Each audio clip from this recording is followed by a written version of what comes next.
Gente, como é que vocês estão? Tudo bem? Espero que estejam todos bem.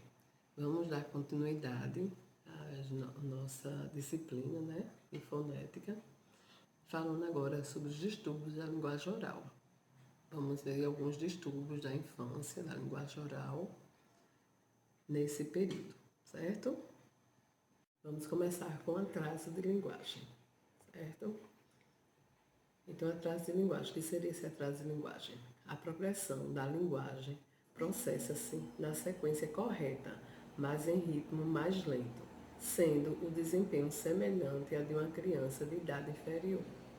Então, isso quer dizer o quê? Que a criança, com atraso de linguagem, ela vai ter o mesmo desenvolvimento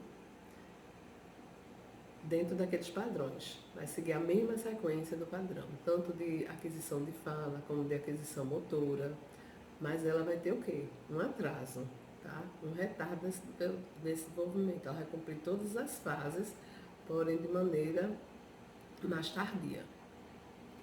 Por exemplo, a criança com 2 anos e meio e ainda não fala frases.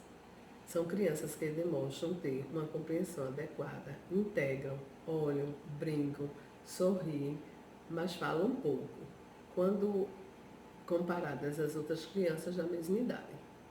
Em geral, esse tipo de atraso está relacionado à falta de estímulo adequados e orientação e investigações apresentarão evoluções e este atraso pode ser superado. Então, no atraso de linguagem, a gente vê que essas crianças ela não têm nenhum problema, né, concreto. Na maioria das vezes, é realmente só a falta de estímulo. Às vezes, por serem crianças espertas, inteligentes, os pais não procuram ajuda e com isso pode prejudicar o desenvolvimento da criança, porque uma criança pode apresentar um atraso de linguagem. Então, às vezes, os pais ficam, o pai dele falou muito tarde também, porque na família o tio só veio falar com 3 anos e meio. E aí fica sempre procurando, né, justificativa, porque aquela criança tá atrasada, né? Está dentro do desenvolvimento, mas está um pouco atrasada em relação à criança da mesma faixa etária. E aí fica empurrando, né? Essa criança, sem procurar nenhuma ajuda nem orientação. Então, esse atraso, ele pode, né, a criança pode apresentar um atraso por quê? Dificuldade auditiva, onde essa dificuldade não é uma dificuldade severa, pode ser uma dificuldade leve, tá certo? A audição é muito importante para o desenvolvimento da fala e podemos não perceber uma perda auditiva leve. Por isso que é importante fazer o teste da orelhinha, tá? Porque aí é uma triagem, né? Mas é uma triagem que vai dar algumas pistas a gente e, se necessário, a gente pede para essa criança, para a mãe, realizar um belo nessa criança, certo? A falta de estímulos adequados. Uma criança precisa de estímulos adequados. Saber conversar com uma criança, apresentar o mundo a ela, nomear os objetos, os brinquedos, cantar, ler historinha, brincar de faz de conta. Então, essa criança ela precisa ser estimulada. Não adianta a gente pegar, colocar um monte de brinquedo lá e deixar ela sozinha. Tem que estar interagindo com ela, tá? E tem que sempre estar falando corretamente. Aquela criança aprenda o padrão correto e a gente também facilite, porque a gente tem mania de usar muito diminutivo. Então, o pezinho, a mãozinha. E quando a gente usa diminutivo, a gente termina complicando mais a vida da criança, porque pé é monossílabo, pezinho é trissílabo, mão, monossílabo, mãozinha, trissílaba. Então a gente termina aumentando. E a memória auditiva da criança, nessa fase, ainda está imatura. Então ela não consegue gravar isso tudo. Outra coisa também que a gente tem mania, porque se tratar de bebê, a gente começa a botar nomes que não são nomes reais.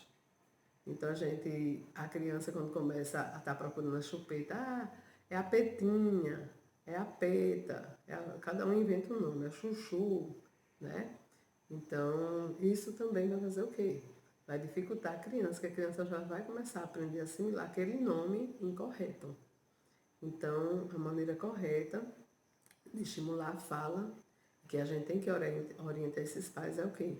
Falar corretamente com a criança, sem diminutivo, sem inventar palavras, né? Para objeto, para alguma necessidade da criança, falar realmente o nome do objeto, o correto do objeto, certo? Como também, gente, falar demais não ajuda a criança. A gente tem que falar e tem que dar um tempo, parar, que é para a criança elaborar, né? Entender o que a gente falou e dar uma resposta a gente. Né? Tem pais que estão ansiosos para o momento da criança fala, que fala o tempo todo com a criança, que nem dá espaço para a criança falar, e termina falando frases tão grandes, tão extensas, que a criança também não consegue assimilar tudo, tá certo? Então, sempre quando tiver brincar com a criança, falar uma coisa, duas, né? A bola caiu, frase simples, para a criança começar a entender que a bola, o movimento da bola quando ela cai, porque se for levar para uma frase muito grande, muito extensa, a criança vai ficar perdida, tá bom?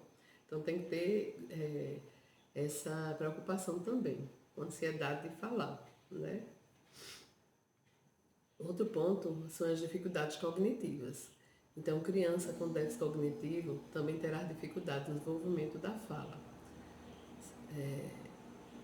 A criança aprende o que você ensina, consegue prestar atenção, tem concentração, compreende bem. Então, isso tudo a gente tem que procurar saber.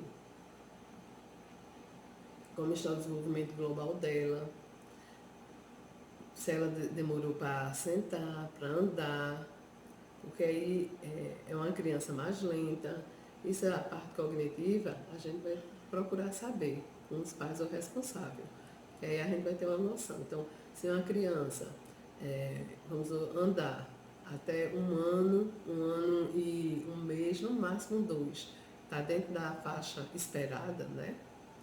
Que a maioria das crianças andam nessa faixa de 10 até 1 ano e 2 meses.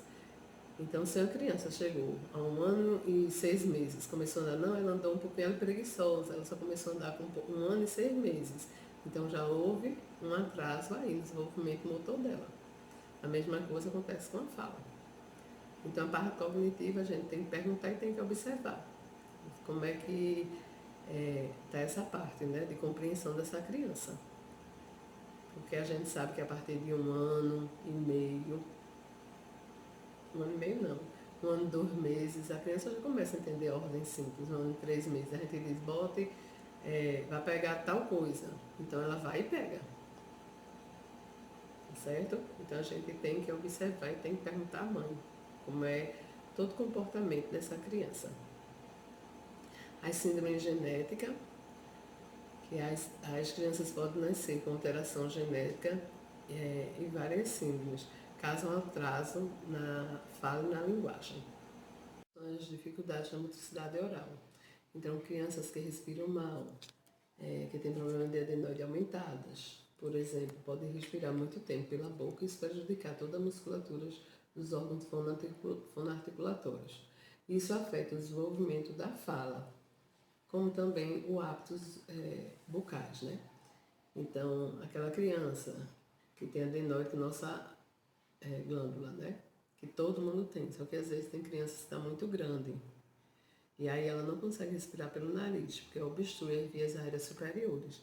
E aí ela tem que estar o tempo todo com a boca aberta. Isso gera hipotonia de língua, hipotonia de lábio, dos músculos glucinadores. E aí começa a ter toda uma alteração. Como também nos hábitos bucais, né? O dedo, a chupeta, vai alterar toda essa musculatura, não só a musculatura, mas toda a estrutura óssea, né? do aparelho fonador, vai ser prejudicada, tá certo? E outro ponto também é a alimentação. Então, crianças que comem mal, tudo amassado, pastoso, muito biscoito que derrete na boca sem precisar mastigar, ou usar mamadeira com bico aumentado, ou por muito tempo que não sabe mastigar também, pode ter dificuldades para aprender os sons da fala. Por que alimentação? Gente, do mesmo jeito que tem o desenvolvimento, né, de fala, desenvolvimento motor, que a criança tem que ter aquelas etapas. Primeiro ela vira o corpo todo para um lado, depois ela começa a desassociar, depois ela começa a sentar, engatinhar, para pelo último andar. A gente não vai pegar uma criança que começa a andar para depois sentar, para depois ficar de pé. A gente não vai, né? Ver esse desenvolvimento misturado desse jeito. Então, etapas, tudo são etapas. E na alimentação também.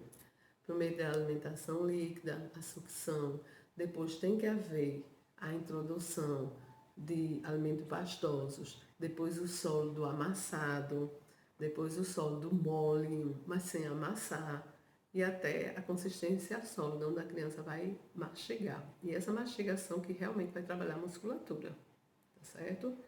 E às vezes tem mãe, somente quando é do primeiro filho, que a criança chega com 2 anos e meio, até com 3 anos e meio, que a criança não sabe mastigar. Por quê? Porque a mãe sempre teve medo que a criança se engasgasse. E aí a alimentação da criança sempre foi o passar o liquidificador ou bem amassadinha, bem a carne, bem picadinha. Se vai comer uma bolacha, bota a bolacha no prato e molha com leite. Então, isso tudo vai fazer o quê? Facilitar para a criança, e a musculatura dela, a musculatura não vai ser desenvolvida, tá certo? Se a gente pegar, for tomar um café da manhã, pegar um pão francês com um queijo, ok? Se a gente pegar aquele pão, dar uma mordida, a gente vai ficar ali, mastiga, mastiga, mastiga, mastiga, mastiga, mastiga e engole. Se a gente pegar esse pão, dar uma mordida, pegar um café, um leite e dar um gole, o café, o leite, quando fica juntando na boca com o pão, automaticamente molha aquele pão todinho, deixa ele super mole, a gente não precisa mastigar. A gente simplesmente, com a língua mesmo, a gente amassa e deglute, tá? Então é isso que ocorre. Então as crianças, elas ficam sem mastigar. A musculatura dela fica toda alterada, tá certo? Fica hipotônica, hipofuncionante, e aí vai ter o quê? As alterações na fala, vai ter o atraso da fala, tá? Bem, o excesso de iPad, jogos no celular, muita TV, isso também pode prejudicar o desenvolvimento da fala. Precisamos criar e sempre valorizar os momentos de comunicação. Hoje, a vida corrida atrapalha muito os momentos em família. A criança precisa de paciência, de modelo, né? De disposição. Brincar com a criança dá trabalho. Fique atento à rotina da criança. Então, devido até ao corre-corre, né? Então, a gente trabalha geralmente manhã, tarde. E aí tem uns afazeres em casa ainda para fazer. E às vezes, quando a gente chega em casa, a gente não tem mais condições. Uma porque ainda tem coisa para fazer em casa, e a outra pelo cansaço. E aí a gente dá, né? Liga a televisão, dá celular, para a criança ficar ali quietinha, se entreter e a gente fazer as nossas coisas. E isso tem causado muito prejuízo para o desenvolvimento da criança. Ok, minha gente? Então a gente vai ver aqui, né? Eu vou comentar com vocês um pouquinho da nossa anamnese. O que seria a nossa anamnese? É a primeira vez que a mãe chega com a criança. Pra gente. São perguntas, né, que a gente faz à mãe para tentar entender mais ou menos se aconteceu alguma coisa, se não foi, fazer alguma relação já, uma alteração com a história da criança, tá certo? Igual quando a gente vai pro médico, né, que a gente chega lá e diz o que é que tá sentindo. Faz 2 dias que eu comecei a sentir isso, agora eu tô assim. Então é essa conversa que a gente vai ter com a mãe, para a gente dessa conversa e da avaliação que a gente for fazer depois com a criança, a gente fechar um diagnóstico, ou tentar fechar um diagnóstico, tá certo? Porque às vezes tem hipótese diagnóstica que não dá para fechar na primeira, ter certeza. Que aí a gente tem que eliminar um monte de coisa para depois fechar o diagnóstico, certo? Então, nesse contato, né, que a gente vai ter uma mãe responsável, familiares que foi, enfim, e com a própria criança, porque quando a gente está lá conversando, a criança está lá brincando, a gente está observando ela, o comportamento dela, as coisas que ela está mexendo, como é que ela pega nos objetos, enfim. Então a gente vai procurar saber essa mãe, como foi a gestação dela, se foi uma gestação tranquila, se teve alguma doença nessa época, se teve ameaça de aborto, enfim. A mãe vai relatar, né? Algumas coisas, não, foi tranquilo, correu tudo bem, trabalhei normal. Assim, não, foi meio perturbada, não sei o que lá. E aí a mãe começa a relatar essa questão. O parto, foi cesárea, se foi normal, se demorou, se a criança nasceu bem, se foi para oxigênio, desenvolvimento neuropsicomotor, né? Então, se passou por todas aquelas fases de desenvolvimento. Então, sentou, engatinhou, andou, mais ou menos tentar procurar saber com a mãe a idade, certo? Então a mãe, ele foi, ele era, tem mãe que faz, ele era muito preguiçoso. Então, ele para sentar sem apoio, só veio sentar com 11 meses. Quando a criança sem apoio, geralmente senta em média de 8 meses, já está sentando sem apoio. Ele andou só com 1 ano e já ia fazer 8 meses, 1 ano, 7 meses para 8 meses. Então tudo isso a gente já vai ver que ele desenvolveu, né, passou por todas as fases, porém com um retardo, com um atraso, tá certo? A criança ouve bem, atende prontamente quando é chamada, então a gente chama a criança, ela olha pra gente, se a gente bate, faz uma zoadinha, bate na porta, ela olha para a fonte sonora. E ela fez o teste da orelhinha, mãe, né? Que é uma triagem, mas é uma triagem onde dá,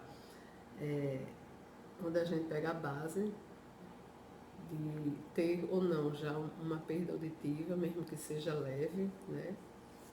E que em crianças a gente não percebe essa perda leve. Ela balbuciava bastante, ou era uma criança mais quietinha, num berço, mais tranquila. Atende a ordem simples, então quando eu peço para ela pegar alguma coisa, ela vai pegar, né? Pegar ali a sandália de mamãe, ela vai pegar. A alimentação, como é que está essa alimentação dela? Ela mastiga bem ou ela só come com líquido, né? Dá uma colherada e dá um gole de água ou suco no líquido, né? Enfim, como é que está essa alimentação, ou se ela mastiga bem, se ela já come tudo, come fruta, ou se ela, além de não mastigar a comida dela, começar a comida dela, mas a senhora pica essa carne, a senhora amassa, isso tudo a gente vai questionando com a mãe, certo? E os aptorais, ainda usa, tem que idade, ainda usa mamadeira, e a chupeta, como é que tá? Ela usa chupeta, chupa dedo, essa chupeta como é usada, ela passa 24 horas, vai para o colégio. E aí a gente vai também orientar essa mãe, que vai tirando essa chupeta, que não vá mais para o colégio de chupeta, só dê na hora de dormir, ou na hora que ela cair, ou na hora que for tomar vacina. Enfim, alguns momentos, né, de sofrimento, a gente dá um carinho, dá chupeta, né? Mas ter muito cuidado com essa questão, tá certo? O uso do dedo, tá? Se a gente vê que a criança tem, a criança recém-nascida tem um hábito de consegue colocar o dedinho na boca, vamos tentar forçar uma chupeta, que é mais fácil a retirada, entre outras coisas. Então, tudo isso a gente vai tentar. Já na anamnese, a gente já vai conversando, dependendo da resposta da mãe, a gente já vai orientando essa mãe do que é que ela deve fazer, tá certo? E como é o cotidiano dessa criança? É uma criança que já estuda? Não. É uma criança que tem 2 anos e meio, que vive em casa, é filho único, A mãe trabalha, o pai trabalha, ela fica com quem? Com os avós? Ela fica com quem? Fica com a babá? Isso tudo a gente vai procurar saber, certo? E aí, essa babá é só babá, a exclusividade da criança? Ou é uma babá que é babá que faz o almoço, que arruma a casa, né? Ou é babá geral da família? Porque se for uma babá geral da família, geralmente elas não vão ter tempo de brincar. Elas vão colocar a criança lá, ou na frente de uma televisão, ou com os brinquedos sozinho, e aí vai ajeitar a casa, fazer almoço. E se tiver algum tempo livre, provavelmente ela também vai descansar, né? Então isso tudo a gente tem que ver o cotidiano dessa criança, tá certo? Como é. Se os pais realmente brincam com ela, sentam no chão para brincar, né? Se tem esse tempo, eu faço isso mais no final de semana, porque eu já chego em casa de 8h30 da noite, e aí já vou jantar, ou às vezes ele já está dormindo, tá? Então a gente realmente tem que ver todo o cotidiano, toda a vida dessa criança, a gente tem que procurar saber, a gente tem que conhecer as coisas que ele gosta. Ele gosta de assistir tal filme, se gosta de alguma música, se tem algum super-herói, ou se tem alguma princesa que eles gostam mais. Isso tudo a gente tem que fazer, porque nossa terapia vai ser em cima das coisas também que ele gosta, tá certo? Vai estimular ele mais ainda. Certo, minha gente? Né? Dentro dessa anamnese, da primeira entrevista, vamos procurar saber se ela interage bem com outras crianças, como é seu comportamento quando sai para uma festinha, um aniversário de criança, se ela sai para brincar ou se ela fica mais na mesa com os pais, né?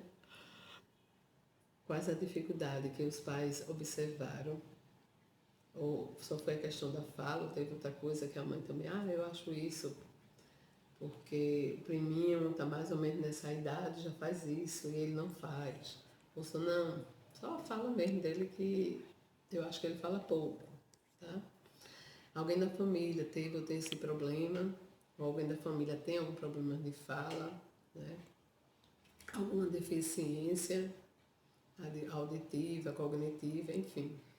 Que a gente também precisa saber esse elo, né? Para saber se tem alguma coisa genética herdada daí, tá certo? Certo, minha gente? Tudo ok por aqui? Isso que a gente pode dar para esses pais, tá certo? De uma maneira geral, tá, gente?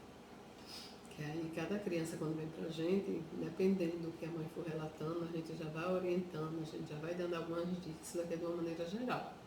Eu posso dar até a mãe de crianças que não tem nenhum problema, né? Uma mãe que está com um bebezinho de 6 meses, aí posso dizer isso a ela, alguma coisa aí para ele estimular, eu posso dar algumas orientações no geral. Então o que é que a gente pode falar? Ficar atento às mensagens que a criança quer passar e traduzir, né, em palavras, né? Às vezes quando a criança ainda é muito pequenininha que não fala, a mãe está trocando de roupa, mas a criança está ali correndo da porta para a mãe, correndo da porta para a mãe, ou senão ela está sentada na cadeira mexendo as pernas, tá certo? Balançando as pernas. Isso daí é um sinal de que ela também quer ir com a mãe. Então a gente procurar, os pais procurar transformar esse gesto. Você quer passear com a mamãe?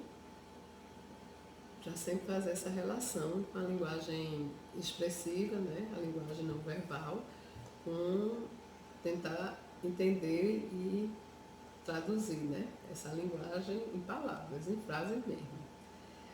Não atenda prontamente os gestos, incentiva a criança a falar.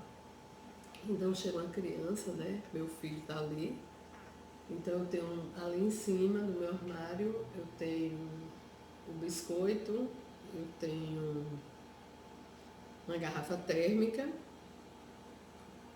e eu tenho uma outra coisa lá. E aí meu filho aponta para lá. Eu sei que ele quer o biscoito, mas aí eu não vou pegar o biscoito e dar logo para ele. Eu vou dizer o nome das coisas que está ali, eu vou reforçar, vou dizer cada um o nome.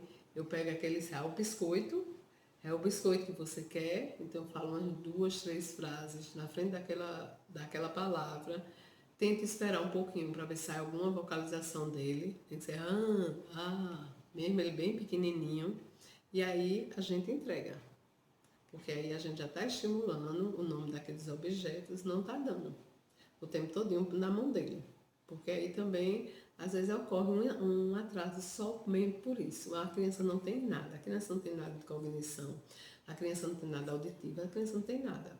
Só porque ela não é estimulada no meio ambiente. Tudo é na mão, tudo é na mão dela. Então ela olhou assim, a mãe já pega as coisas todinhas e já bota aqui. Para ela nem começar a chorar, tá certo?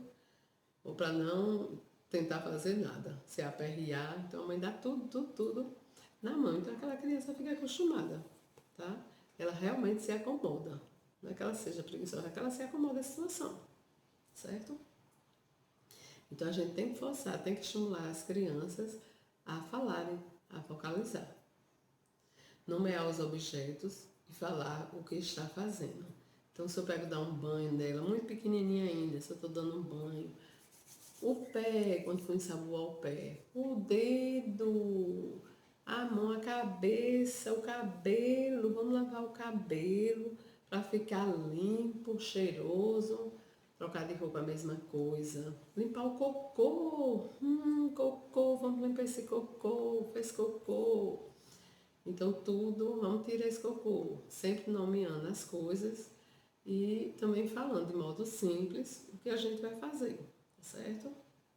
Como a retirada do cocô. Então pega ela, vamos tomar banho, fez cocô, banho, porque aí ela já começa a fazer associações. O que é banho, o chuveiro, começa a notar que o banho é se molhar. Ela começa a fazer essas associações, tá? Imite os sons que a criança produza. Brinque de imitar os sons, olhe para ela, deixe ela observar o movimento de sua boca. Então, muito novinha ainda, quando ela começa no balbucio, é interessante também a gente balbuciar. A gente balbucia um pouquinho, para, aí ela vai e balbucia. E a gente também repete o que ela fez. E aí a gente começa a introduzir também outras sílabazinhas. Se ela está no bababá, a gente pode dizer bababá, e ela bababá, aí a gente já diz tá, tá, tá, tá. E aí começa também essa troca. Ela já começa a pegar outros fonemas, adquirir outros fonemas, né? E também trabalhar já a comunicação, né? Esse processo da interação, né?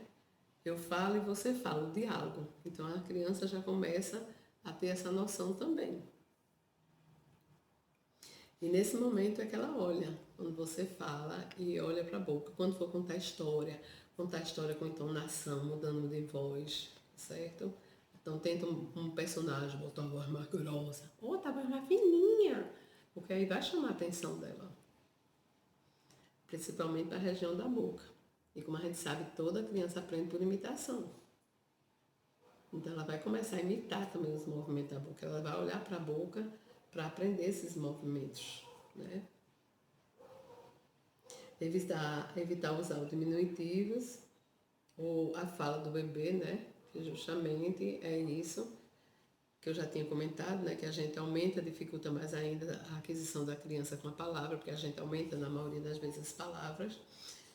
Imitar a fala também do bebê. Quando ele começa a falar, ele começa num processo de simplificação, né? Onde a chupeta pode ser peta. Ele diminui a palavra quando ela é muito grande, até pela memória auditiva ainda que ainda está imatura. Então ele começa nesse processo. Então a gente, quando for falar, não é para falar peta, a gente vai falar chupeta. Tá? Sempre dá o padrão correto. E que muitas vezes os pais, né? A gente, porque eu também já me incluí nisso, a gente acha bonito, peta, e aí começa, essa aqui é a peta, toma peta, e a gente começa a falar igual a criança. E esquece de dar o padrão normal, o padrão correto, normal não, o padrão correto à criança, né? Porque nesse caso, quando ela faz peta, também é o padrão normal, para a idade dela. Então, a gente deixa de dar o padrão correto para a criança e começa a usar a fala da criança. né? Comer, memê, quer memê. Ah, você quer memê? E a gente tem essa... A gente inverte. E isso é ruim para a criança. Ela fala memê e a gente fala comer. Ah, você quer comer? Vamos comer agora. Mamãe está preparando o seu comer. E não o memê dela. Leia livro de historinha, né? Lê muito livro de historinha. Mesmo que ela não esteja com essa compreensão toda, mas já vai estimulando tanto a linguagem como também futuramente já a escrita. E sempre enfatizando, né, com a voz. Não lê aquela coisa automática, mas lê com entonação, muda a voz, deixa mais grossa, mais fina, gesticulando bem, tá certo? Porque aí ela também começa a assimilar com mais facilidade. Ok, minha gente?